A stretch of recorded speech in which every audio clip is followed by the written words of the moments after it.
I burned to the ground my $1.2 million a year business that gave me everything that I could have ever wanted in my life. This apartment that I'm in, this watch that I'm wearing right now, and I only had to work a couple hours a week. So it's not like I burned down this business because I was burned out, I was working too much, it wasn't profitable, it wasn't any of those things. And in this video, I'm going to explain to you why. And it really starts back to even my childhood and growing up. You see, because my entire life, I put my identity in the fact that I was a hard worker. And I put my identity in the fact that I perform under pressure. And so I look back at my baseball career, even when I was in college. I went to the University of Notre Dame my freshman year. I was a starting right fielder actually on opening day, hit leadoff as a true freshman there, and went 0 for 4 on opening day with 4 strikeouts. And then by the end of the year, I was completely out of the lineup. I was a terrible teammate. And so I ended up transferring to a junior college, San Jac, which is one of the best junior college programs in the country. We ended up finishing that year third. And I ended up hitting 350 with 8 home runs and committing to the University of South Carolina because I had my back against the wall. That's at least what I told myself. And I have since realized that the exact reason why, when I was at the University of Notre Dame and I won that starting job, or the next year when I went to the University of South Carolina, won the starting shortstop job there, and then played my way out of the lineup, and then went to Southern Illinois, set a school home run record. Why was it that every single time things got really good for me, I would just boom, crash and burn, put my back against the wall, and then now it's time to perform, and then I would identify as the type of person who performed under pressure, who thrived with his back against the wall? Why was that? Well, it's because I was addicted to chaos. I was so used to the instability. I was so used to the chaos of my life. Granted, I went to 3 elementary schools growing up. I went to 4 high schools. I just learned that life was unstable. My subconscious believed that life was meant to be unstable. So, and I also think I adopted this subconscious belief that good things don't last, or good things don't last for me.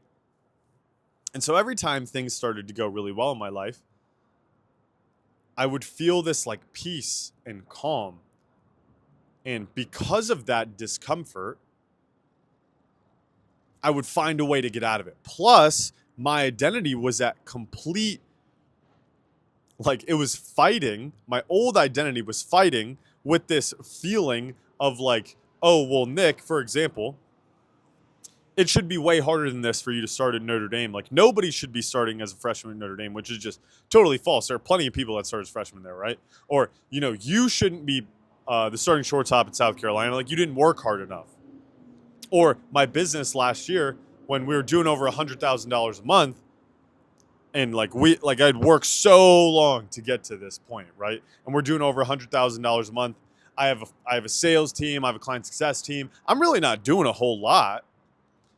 And so my identity of being a hard worker was at stake, and I was just calm. Like, I didn't really have a whole lot to do. There wasn't a whole lot of activity to do. Obviously, looking back now, I could have been doing a lot more creative work. I could have been doing more videos like this. There's a ton of stuff I could have been doing, right? But I identified with like that grind, hard work type of mentality. And that kept me back so long. It actually never allowed me to live the dream life that I wanted. And it's something that I even struggle with still to this day, where, you know, I was writing out my dream life last night, and I only had like 9 hours of work per day, or like 8.5 or 9 hours of work per day. And it wasn't like 12-hour work days. And a part of me felt a ton of friction to that because I put so much of my self-worth in my ability to work hard and grind and push. But the reality is, as you continue to level up as an entrepreneur, at least this is what I found, it's not always about working harder and working harder and working harder. It's about thinking differently. It's about thinking more clear. And so anytime that I would have this clarity or peace or whatever in my life, I would just create a situation to get out of it because it was uncomfortable. And you'll see this a lot with people who they always need something, like they always need to be scrolling on their phone. They always need to be watching a movie. They always need to be doing something. They can never just sit there in that moment and allow themselves to be fully present. And so I've created my life now to be able to enjoy the moment every single day. And I love my life. It's literally incredible. Like, I am so grateful for the life I get to live. Like, I get to fly all over the country whenever I want. I have a great team. Like, I get to serve my clients. I get to make content like this, and I get paid for this. It's amazing. It's amazing. However, in the past, I would be like, oh no, it needs to be hard. And so I would try and create my world and my environment for it to be incredibly difficult, instead of just doing it my way, instead of just creating the life that I want to live. Like, what do I actually want?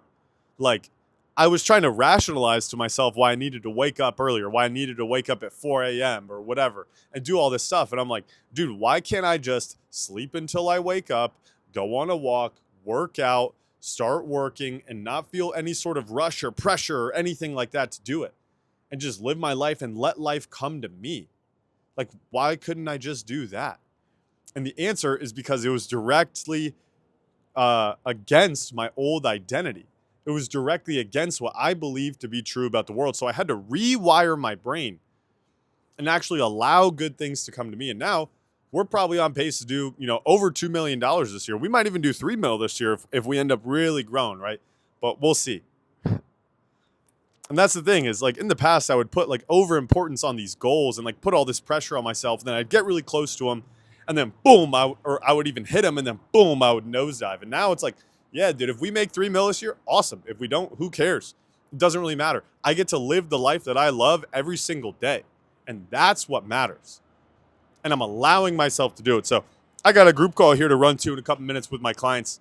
So hopefully this message resonates with somebody. Allow yourself to slow down. Spend more time with your own thoughts. Journal, write, read. Do these things. Spend time with people that you love. Eat whole foods. Drink water.